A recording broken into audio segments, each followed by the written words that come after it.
Chegou a hora dos fatos da semana.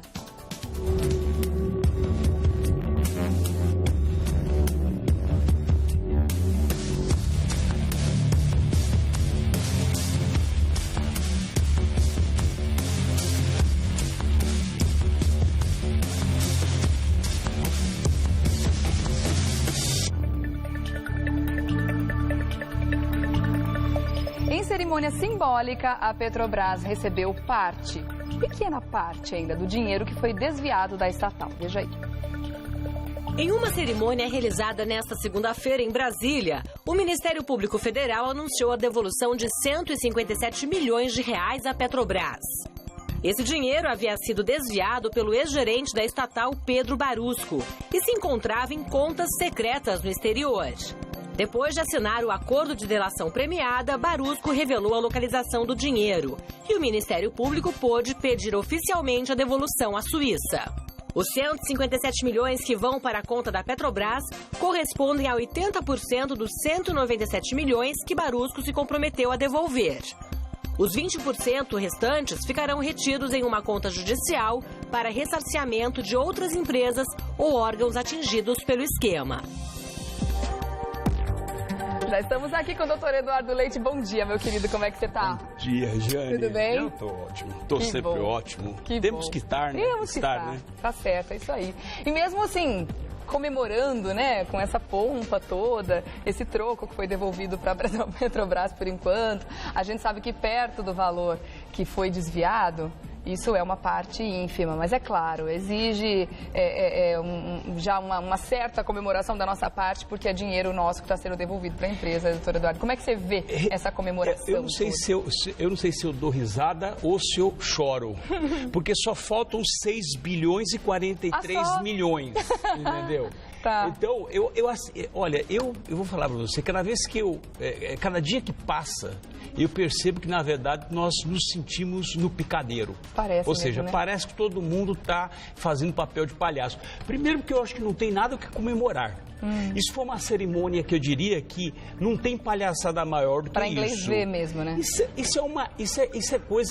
é para enganar a sociedade, né? a população. Acho isso de uma desproporcionalidade, de um mau gosto, entendeu? Ou seja, você também tem a impressão de que o próprio Barusco, por exemplo, devolveu uma pequena parte de tudo que ele levou? Segundo informações, ou seja, pelo menos o que foi coletado, ele teria, e que foi recuperado, foi repatriado, ou seja, foi devolvido para o Brasil 204 milhões de reais. Só quase chegaram nesse valor? Quase 90 e poucos milhões de dólares, mais ou menos, enfim, dá mais ou menos. Como é que chegaram nesse valor para ele devolver para a Petrobras? Como é que fizeram essa conta? É isso que eu não entendi, dessa diferença que ficou em juízo ainda e tudo mais. Na verdade, o que ele fez foi indicar as contas na Suíça. Então, porque as contas na Suíça são numeradas, ou seja, não tem nome, são numeradas. Tá. Então ele indicou as contas que teria o dinheiro que ele desviou durante 18 anos que ele trabalhou à frente da Petrobras. Eu fiz uma conta aqui. Se você levar em consideração os 204 milhões de reais, ele só retirou 944 mil reais por dia, por mês. E o salário dele 18, você pega 18 anos, dividido isso, multiplicado por 12 meses, vai dar 200 e poucos meses. Então são 900 e poucos mil reais por mês que foi desviado. Não é pouco dinheiro, não é dinheiro que você coloca dentro do envelope, o salário entendeu? dele era uns 60 mil reais, assim, era menos do que o rendimento do que ele roubava. Então quando você vê essas cerimônias que são completamente desprovidas de qualquer fundamento, o que tinha que ser feito era o seguinte, era simplesmente devolver o dinheiro para a Petrobras com a recomendação que o próprio juiz Moro deu e que foi acatada pelo atual presidente da Petrobras. Que use esse dinheiro para combater a corrupção. Mas é muito pouco dinheiro perto. Isso? Que tipo de medida efetiva que se faz para combater a corrupção? Olha, eu diria o seguinte, primeiro que eu acho que qualquer medida que você pode, de prevenção, a própria punição. Eu acho que a punição já é uma prevenção. Então, a partir do momento que você rouba, desvia, eu vou falar roubo, porque isso foi um roubo, na verdade, da Petrobras. 6 bilhões de reais, eu acho que essas pessoas tinham que ter prisão perpétua no mínimo. Então, Então, são coisas que ocorrem, Regiane, que eu não consigo entender. Primeiro, uma semana atrás, nós tivemos 9 empreiteiros que foram liberados. Estão só com a tornozeleira, né, e estão lá nas suas respectivas casas e vão responder o processo, uma liberdade relativa, vamos dizer assim. De qualquer forma, estão lá. Aí, há 2 ou 3 ou 4 semanas atrás, veio o Tribunal de Contas da União e faz aquele acordo de leniência, ou seja, isenta a responsabilidade das empresas porque o país parou, né? O país parou, e por essa razão vamos fazer o seguinte: só responsabiliza as pessoas que praticaram os delitos, os ilícitos, e não vamos deixar as empresas de volta, porque vamos deixar as empresas de lado, porque as empresas precisam voltar a trabalhar, elas precisam voltar a receber. Então me parece que aqui é o seguinte: você rouba e é contemplado. Isso está institucionalizado no país, porque você lembra, a pessoa perde uma campanha política, por exemplo, uma prefeitura, um governo, no ano seguinte ele está como ministro, às vezes no mesmo, né? Ou como secretário, ano, mês. Exatamente. Exato. Então, o que eu percebo no país é assim: você pratica alguma coisa muito errada, um ilícito, uma irregularidade, alguma coisa nesse sentido, você é contemplado. Eu acho que não há o que se comemorar absolutamente nada, tem que fazer a devolução do dinheiro como de fato foi feito, né? E simplesmente pegar esse dinheiro, porque se bobear, esse dinheiro desaparece mesmo, porque, novamente, porque essa questão de contratação para fazer alguns instrumentos de combate ou de prevenção, né, dentro da Petrobras, isso pode criar outras questões que nós não sabemos. Então, na minha visão, isso é minha visão pessoal, acho que foi desnecessário essa cerimônia de devolução de dinheiro, não tem o que comemorar, ao contrário, eu acho que é uma tristeza para o país estar nessas condições que a Petrobras, né? Nós sabemos que a Petrobras em 2006 tinha um valor de 500 e poucos bilhões, hoje ela não vale mais, hoje se vender tudo ainda fica devendo mais da metade, então fica devendo 2 Petrobras na verdade, então eu acho que não tem o que se comemorar. Eu vejo isso com muita preocupação, vejo isso como um circo muito grande, né? Hoje, o que acontece em Brasília é algo preocupante, porque nós percebemos as instituições se instrumentalizando e se utilizando. Na verdade, é uma conspiração contra a nação, porque eu vejo os três poderes extremamente instrumentalizados, né? Ou seja, o Poder Executivo, a presidente Dilma, junto com o PT, instrumentalizou o STF, né? O Supremo Tribunal. Aí nós percebemos que, numa jogada política, vem o PT, apresenta um candidato para ser o presidente da Câmara e é derrotado dentro da coisa. Quando você disse instrumentalizou, você está dizendo que tem personagens e peças lá dentro fundamentais para a coisa funcionar da forma como eles querem. Na verdade, não da forma que eles querem, mas, sobretudo, não há um trabalho em conjunto entre os poderes, entre os três poderes, para construir um país ou construir políticas públicas. Há uma percepção muito clara e uma leitura muito clara que há uma construção de políticas partidárias, aquela política bem rasteira. Então, é o procurador tentando minar o trabalho do presidente que venceu por 7 vezes, derrotou o governo por 7 vezes, é o STF, através do seu relator, que está apurando, que está julgando a questão dos políticos, tentando, na verdade, também minar o próprio presidente da Câmara, é o presidente da Câmara minando o próprio Planalto. Perceba, então é uma grande conspiração contra a nação, porque a nação não vai ganhar nada com isso, ao contrário. Se você reparar, a semana passada nós tivemos aliás, nós comentamos aqui no programa que foi a PEC da Bengala. Ou seja, a PEC da Bengala tinha só para exemplificar toda essa instrumentalização, essa manobra que está se fazendo. Então, o que acontece? Aí fizeram lá a PEC da Bengala, passou de 70 para 75 anos os ministros. Ou ele voluntariamente se aposenta, ou na morte, obviamente, a aposentadoria compulsória, né, nesse caso. Por que isso?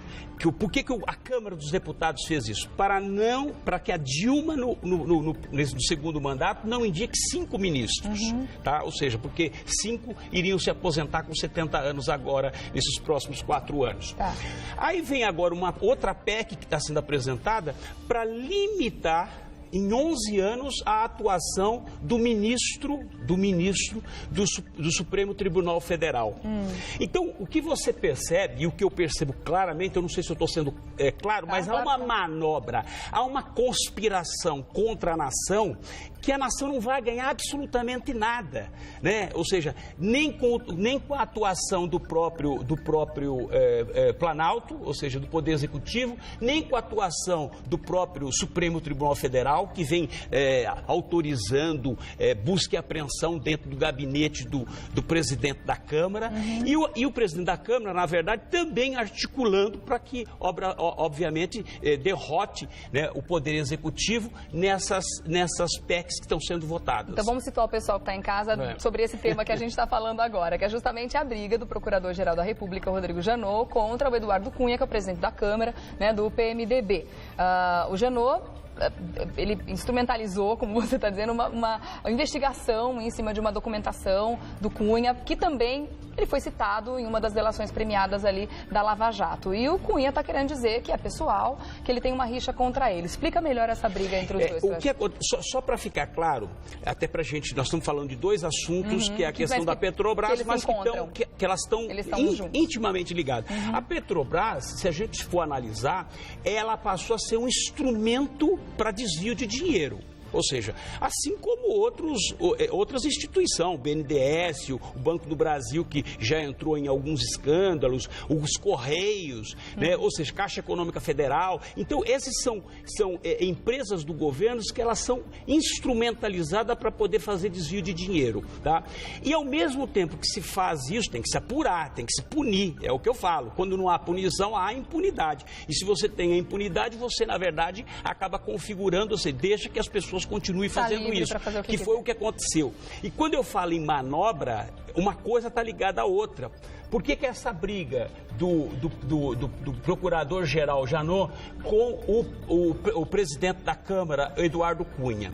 Porque o Janot tem um depoimento de um funcionário que foi demitido pelo Eduardo Cunha, né, dizendo que ele teria pressionado, né, num determinado momento, acho que foi em 2011, através de funcionários, teria pressionado para receber algum dinheiro desviado da Petrobras por conta de uma locação de uma plataforma de petróleo. E esse funcionário foi demitido. Aí esse funcionário, quando ele foi demitido, rapidamente o Ministério Público Federal foi lá e pegou para poder ouvir esse funcionário. Aí esse funcionário falou que, obviamente, quem estaria envolvido, o Eduardo Cunha estaria aí, ele teria feito essa manobra, né, essa pressão para que o PMDB recebesse dinheiro. Então, perceba que há um emaranhado.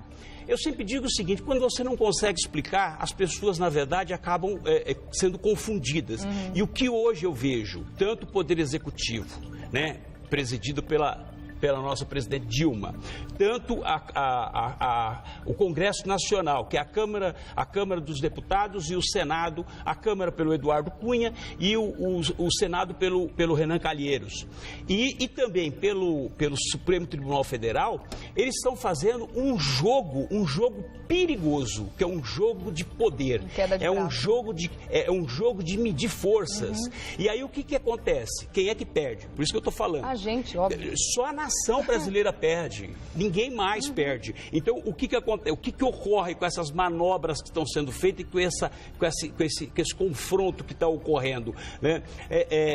A população, obviamente, acaba ficando, o país entra em uma recessão maior ainda, ou seja, cada vez se aprofundando mais, porque eles não conseguem se entender. Então, esse é o grande problema. Então, por isso que eu estou chamando de conspiração contra a nação como resultado. Como consequência, resultado. Como você falou, a gente vai entrar em colapso, porque nada mais funciona. Essa é a leitura que eu faço neste momento em relação a todas essas confusões que vêm acontecendo. Entendeu? Verdade. E a gente fica cada vez mais abandonado, né? Isso é que é triste. Vamos falar da dengue. Tem gente que não tá dormindo nada bem, não, porque dá uma dor no corpo terrível. Terrível, negócio seríssimo. Tô sabendo de gente que pegou pela segunda vez só nesse ano. Você sabe que essa questão da dengue, e é uma coisa, há um conflito até de interesses, né, do próprio Brasil anunciar que nós estamos diante de uma epidemia. E é isso que eu não estou entendendo. Eu até desabafei esses dias aqui, acabei me empolgando, porque eu não me conformo. A partir do momento que uma organização do tamanho da OMS, a Organização Mundial da Saúde, está dizendo que a partir de 300 casos a cada grupo de 100 mil habitantes é uma situação epidêmica, chega aqui no Brasil, as nossas autoridades falam que não é bem assim, a gente tem que avaliar, porque quando a gente vê por região, não sei o quê. Como é que não é bem assim? Eu não entendo. Antes da gente comentar e de ouvir a sua opinião também a esse respeito, doutor Eduardo, eu quero chamar aqui que a gente gravou uma entrevista com um especialista, deixa eu ver aqui onde é que está. Cadê? Aqui. Ele é o presidente do CREMESP, é o Dr. Braulio Luna Filho, o CREMESP, que é o Conselho Regional de Medicina do Estado de São Paulo. Vamos dar uma olhada na opinião dele sobre esse impasse. A epidemia se caracteriza quando existe um aumento da frequência de determinada doença na população acima da sua ocorrência histórica, né? Normalmente, os serviços de saúde têm a média de eventos daquela doença. Toda vez que há um aumento exagerado, existem padrões matemáticos para isso, você fala, está ocorrendo uma epidemia. Ou seja, atualmente no estado de São Paulo, inequivocamente, nós temos uma epidemia. E no Brasil, se você considerar os números que nós temos hoje em dia, nós estamos tendo uma epidemia de dengue. O Conselho Regional de Medicina de São Paulo veio com muita preocupação, o retardo em declarar a situação de epidemia no estado de São Paulo, principalmente porque esta não é uma situação nova, esta é uma situação que vem se repetindo cronicamente nos últimos anos. Bom, um especialista em saúde diz que a gente está numa situação epidêmica, né? O que ocorre? O Brasil é um país de dimensões continentais, ou seja, é muito grande. Fato. É o que eu sempre falo, quando você tem um país, uma nação muito grande, você acaba perdendo o controle da nação. Já perderam faz tempo, você sabe disso, né? Então, o que acontece? Veio o ministro da Saúde e disse que em alguns estados existe a epidemia, em outros estados não existe, ou seja, não está ainda configurado para decretar a epidemia. Agora, por exemplo, tem alguns estados que foram elencados, foram 6 estados, 7 estados, que é Acre, Goiás, São Paulo, Mato Grosso do Sul, Tocantins, Rio Grande do Norte e Paraná, que esses índices, eles estão acima daquilo que a Organização Mundial da Saúde estabelece, que são 300 casos para cada 100 mil habitantes. Mas você pega São Paulo, por exemplo, a capital, estou falando capital, você pega como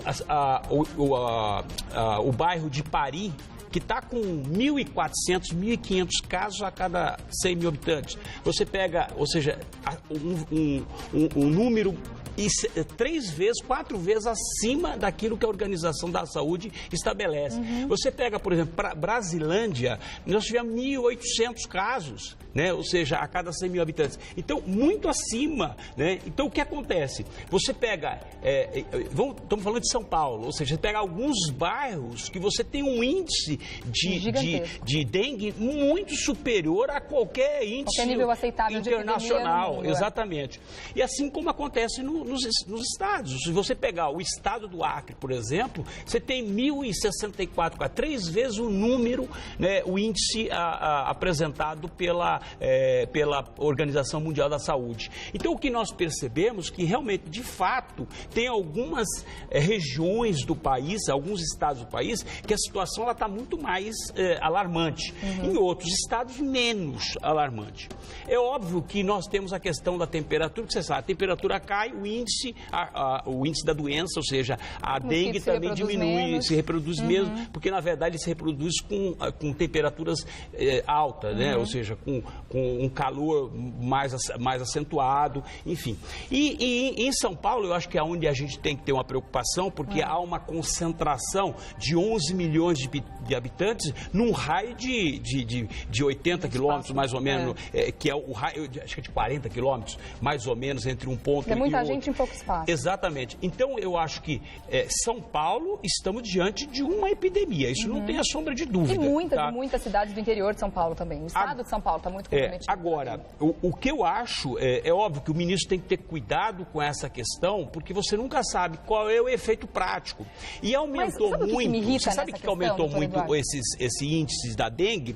Por conta até da crise hídrica também. Por quê? Porque, na verdade, as pessoas passaram a armazenar água de chuva errada, né? e de forma não conveniente, ou seja, não com aquela prevenção toda. Inconveniente então, com a realidade isso, obviamente, aumenta. Agora, o que me irrita nessa situação toda é o seguinte, que diferença faz o nome que a gente dá para o que a gente está vivendo agora, né? Que diferença faz dizer que é epidemia ou não? Na minha opinião, o que faria diferença é assumir que a gente está vivendo um problema sério, vai criar pânico na população.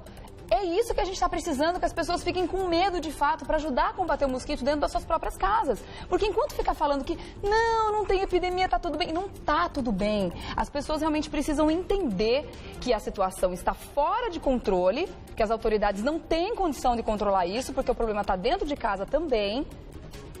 E tomar uma atitude dentro de casa. Então, assim, vamos assumir de uma vez por todas que existe uma epidemia, pelo amor de Deus, para que as pessoas entendam. Então, assim, o nome que se dá, de fato, para o que está acontecendo, não vai fazer diferença. Eu acho que vai fazer diferença na cabeça das pessoas, para entenderem que a situação é grave, não é, doutor Eduardo? Não, eu também tenho essa percepção e eu faço essa leitura. Ou seja, você admitir que nós estamos em estado de uma epidemia não é o suficiente. Ou seja, nós estamos numa epidemia, pelo menos indicar, como está sendo indicado, os estados que têm o maior índice da doença. Né?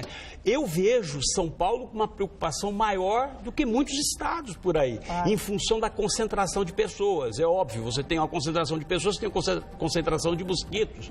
Né? Então, eu acho que essa questão de você prevenir, ela sai muito mais barata. Isso é óbvio. E é importante esclarecer a população, não só a questão da epidemia, mas como se proteger dela. Não é só simplesmente tampando, mas tem outras prevenções que podem ser colocadas em prática. Acho que a capital de São Paulo, e como a grande São Paulo, que são 30 e poucos municípios, tem que ter uma preocupação muito grande, porque nós estamos falando em 30 e poucos milhões de pessoas nesse raio, né, então admitir de fato que existe uma epidemia, como o secretário municipal de São Paulo admitiu. Ele acabou de admitir, finalmente. O ministro da Saúde diz que não, em alguns estados, enfim. Então eu acho que tem que ficar claro, nós estamos num momento epidêmico de dengue e agora apareceram mais dois mosquitos também que acaba criando um temor maior, né? Então, obviamente, as pessoas têm que tomar cuidado, ou seja, as pessoas têm que fazer prevenção. E chega de blá, blá, blá, a gente quer ver ação, a gente quer ver alguma coisa sendo feita para que a doença seja combatida. Não adianta o Arthur Chioro vir falar, o ministro, que de quem é a culpa? É nossa que a gente ainda não fez nada ou é da população que está criando mosquito em casa? Não adianta também ver de quem que é a culpa. A gente quer ver alguma coisa sendo feita de fato. A culpa é do mosquito, ponto. Se não tivesse mosquito, não teria doença. E o pior é que o mosquito está mais poderoso agora porque além de dengue, ele também transmite chikungunya, que também é uma doença grave, que também traz uma série de problemas para a nossa saúde. E a dengue mata não só pessoas que estão com doenças pré-existentes, pessoas que estão com a saúde fragilizada. Mata pessoas jovens também, enfim, todas as faixas etárias, independente da situação da saúde que a pessoa está. Então, não é uma doença que vai ter um grupo de risco. Claro que tem também, mas precisa tomar cuidado em todas as situações. Regina, para finalizar, eu acho que não é a questão de culpar esse ou aquele, mas o governo tem que assumir a responsabilidade, porque só ele tem os instrumentos de combate, né? Para que as pessoas saibam, ou seja, a informação, por exemplo, né? Tem que partir do governo. Então, difícil, eu acho que realmente nós estamos diante de uma epidemia, né? Pelo menos na capital de São Paulo, e eu acho que nós temos que nos preocupar, os bairros, as pessoas têm que se preocupar e tem que ser tratado como uma situação epidêmica. Eu quero agradecer as pessoas que estão participando aqui com a gente, doutor Eduardo. Muita gente, inclusive, indicando novos temas e outras situações para a gente debater aqui. Infelizmente, a gente não tem mais tempo hoje, mas eu vou levar essas sugestões aqui para a produção, para as próximas conversas com o doutor Eduardo, que são sempre ótimas, né? Querido, obrigada. Um beijo. Eu que agradeço. Para todos. No Facebook a gente te acha lá como Eduardo César Leite, é isso? É só procurar no Facebook que me encontra. Tá certo, querido. Até a próxima. Ótima semana para você. Beijo.